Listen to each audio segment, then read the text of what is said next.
அஸ்ஸலாமு அலைக்கும் viewers, welcome to AF சமையல். இன்றைக்கி நீங்கள் பார்க்க போகிற டிஷ் என்ன அப்படின்னு பார்த்தீங்கன்னா, ஸ்வீட் ரெசிபி தான் பார்க்க போகிறீங்க.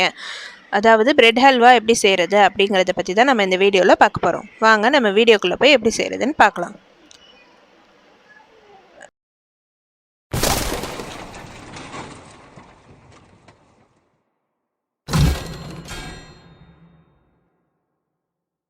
இதுக்கு பிரெட் 6 ஸ்லைசஸ் நான் எடுத்திருக்கேன். நெய் 2 டேபிள் ஸ்பூன் எடுத்துக்கலாம். சுகர் 1 கப் சுகர் எடுத்திருக்கேன். முந்திரி ஸ்வீட்டுக்கு தேவையான அளவு முந்திரி எடுத்திருக்கேன்.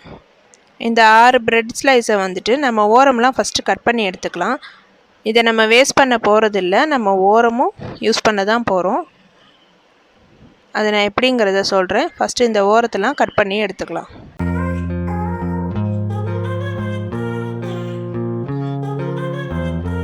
இந்த மாதிரி கட் பண்ணி சின்ன சின்ன துண்டுங்களாக எடுத்துக்கோங்க. அடுப்பில் கடாய் வச்சு அதில் எண்ணெய் ஊற்றி எண்ணெய் காஞ்சதும் நம்ம இந்த பிரெட் ஸ்லைசஸ்லாம் போட்டு ஃப்ரை பண்ணி எடுத்துக்கலாம்.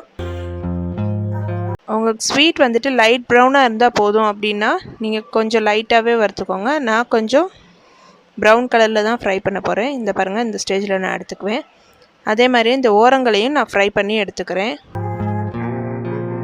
இது வந்துட்டு சில பேர் போட மாட்டாங்க, கருகி போய்டும்ன்ட்டு. நீங்கள் சிம்மில் வச்சு நீங்கள் ட்ரை பண்ணிங்கன்னா உங்களுக்கு கருப்பாகாது, இதே மாதிரி ப்ரௌன் கலரில் இருக்கும். சுகரை வந்துட்டு இப்போ ஒரு கடாயில் நம்ம சுகரை போட்டு பாகு எடுத்துக்கலாம். 1 கப் சுகருக்கு நீங்கள் 1 கப்பே தண்ணி போடுங்க. தண்ணி நல்லா கொதித்து வந்தால் போதும், பாகுபதம்லாம் இதுக்கு தேவையில்லை. ஒரு 3 to 5 மினிட்ஸ் நல்லா கொதித்ததும் நம்ம ஃப்ரை பண்ணி வச்சுருக்கிற பிரெட் ஸ்லைசஸ்லாம் ஆட் பண்ணிக்கலாம்.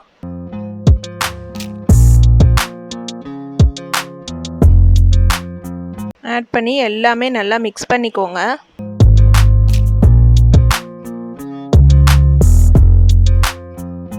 இந்த பாருங்கள், இந்த மாதிரி அப்பப்போ கொஞ்சம் மிக்ஸ் பண்ணி விடுங்க. ரொம்ப வந்துட்டு மசிச்சிட வேண்டாம். கொஞ்சம் பிரெட் ஸ்லைசஸ்லாம் கொஞ்சம் இருந்தால் தான் நல்லாயிருக்கும். நம்ம சாப்பிடும்போது கொஞ்சம் வரட்டும் பிரெட் ஸ்லைசஸ். டேஸ்ட்டுக்கு கொஞ்சம் பால் ஆட் பண்ணியிருக்கேன். அடுப்பில் கடாய் வச்சு அதில் முந்திரியை போட்டு நம்ம பொரிச்சு எடுத்து ஹல்வாவில் மிக்ஸ் பண்ணிட வேண்டியதுதான். இந்த பாருங்கள், சுவையான பிரெட் ஹல்வா ரெடி ஆயிடுச்சு. நீங்களும் இதே மாதிரி வீட்டில் ட்ரை பண்ணி பாருங்கள். ரொம்ப டேஸ்டியாக சூப்பராக இருக்கும். குழந்தைங்களுக்கு ரொம்ப பிடிக்கும், எல்லாத்துக்குமே பிடிக்கும். நீங்களும் வீட்டில் ட்ரை பண்ணி பார்த்துட்டு சொல்லுங்கள். எங்கள் சேனலை சப்ஸ்கிரைப் பண்ணுங்கள், லைக் பண்ணுங்கள், ஷேர் பண்ணுங்கள், கமெண்ட் பண்ணுங்கள். கீழே இருக்கிற பெல் ஐக்கானையும் கிளிக் பண்ணி வச்சுக்கோங்க. அப்போ தான் நாங்கள் போடுற வீடியோஸ்லாம் உங்களுக்கு நோட்டிஃபிகேஷனில் வந்து சேரும். தேங்க்யூ.